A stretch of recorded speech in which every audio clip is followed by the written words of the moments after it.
President Trump welcomed Saudi Arabia's Crown Prince Mohammed bin Salman to the White House today, and they had much to discuss, from sales and investments to the path forward for the Middle East. Today's visit by the de facto ruler of the Desert Kingdom marked his first time back on American soil since 2018. Joining me now is Congressman Randy Fine, who is a member of the House Foreign Affairs Committee, as well as the Judea and Samaria Caucus. He represents the 6th Congressional District of Florida. Congressman Fine, welcome to Washington Watch. Thanks so much for joining us today. Thanks for having me. I want to start with your takeaways from President Trump's exchanges today with the Saudi prince. Well, I think they're great. Look, Saudi Arabia is committed to invest $1 trillion in the United States. That's pretty amazing. And as we want peace in the Middle East, I think getting Saudi Arabia and Israel together down the line will bring the kind of peace to that area of the world that we've sought for generations. President Trump says he intends to sell the F-35 fighter jets to the Saudis. Now, this would require congressional approval. Do you think Congress provides it?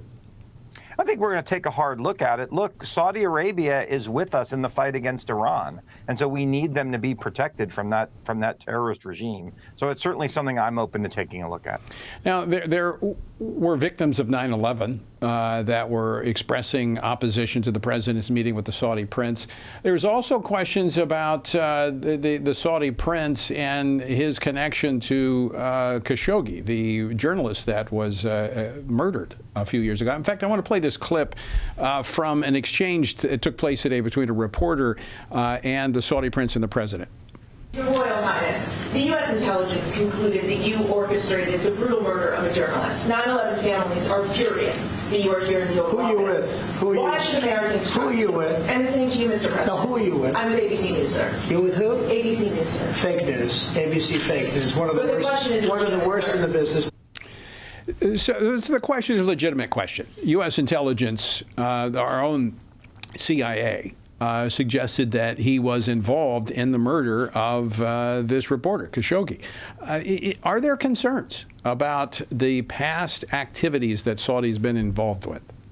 Look, I think they're fair questions. I don't think Saudi Arabia has clean hands. I think a lot of the people that President Trump has chosen to engage in may have done things in the past that we may not like. The question is, how do we move forward? And what you've seen this president do is embrace these countries with a bear hug to try to bring them closer to the United States, whether it's Syria, whether it's Qatar, whether it's Saudi Arabia. We can have those concerns, and believe me, I have them as it relates to Saudi Arabia. They have done bad things, but I think we can either push them away or we can try to bring them towards us, and I think that's what the president's trying to do.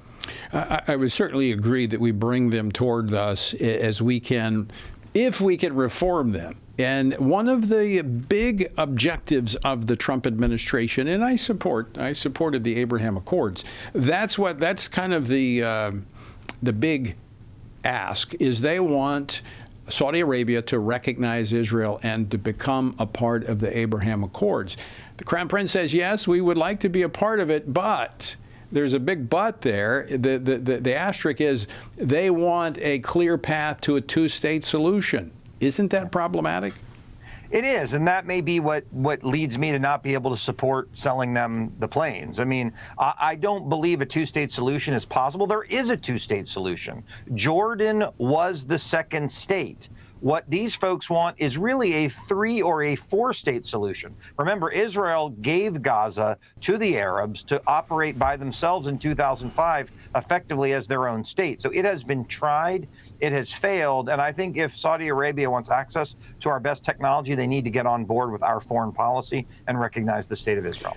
Congressman Fine, I could not agree with you more. I think October the 7th showed us what a de facto two-state solution leads to. Gaza, which they took over in 2007 after the Israeli disengagement in 2005, became a launch pad for terrorism. That's right. Israel left Gaza. People need to understand this. Israel left Gaza.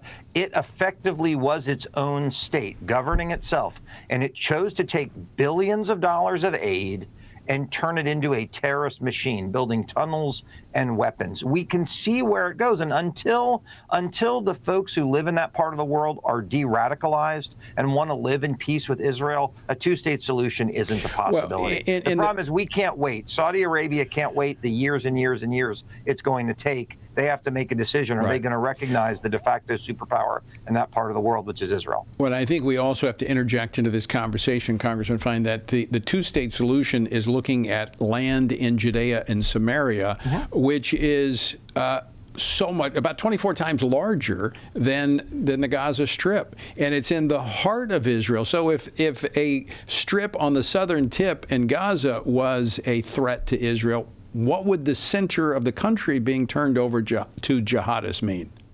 Yeah, it's simply not an option. And there are too many people in that part of the world who want to kill everyone else. So a new state for Arabs in that part of the world is a long way off.